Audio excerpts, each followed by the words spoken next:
How to fix desktop icons missing on Windows PC. Now, if you are seeing something like this is a blank desktop, and usually you should be seeing the desktop icons here. In order to get them back here, what you're going to do is right click here, and what you're going to click is the view, and then there is an option here to show desktop icons, so go ahead and click that one.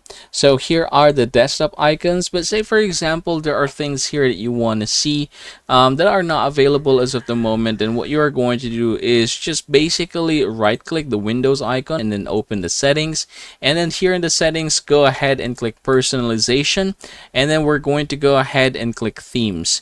Now I want you to go ahead and scroll down, and we're going to go ahead and look for desktop icon settings. I'm going to click this one right here, and then you have here some icons that are commonly available in everyone's PC. We have here the current one that I have is only the recycle bin.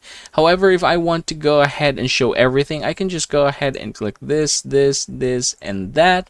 And then after doing so, go ahead and click apply, hit OK, and then you can just go ahead and close this one. So I now have my PC, my network, the recycle bin, and then this PC again.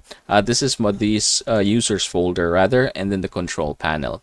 Now say for example there are some applications that you have installed on your PC that are not here, but you want to put them here. What you are going to do is just simply look for them. I'm going to go ahead and look for, say for example, BlueStacks, this one right here. I can just go ahead and basically click this one and then open the file location, and there goes the BlueStacks. Now I can right click on it and then choose show more options, and then click send to, and then you have here the desktop. So I'm going to go ahead and click this one, and now I'm able to send that particular application here. So yep, that is how you are going to get this done, everybody. I hope this video helps you out.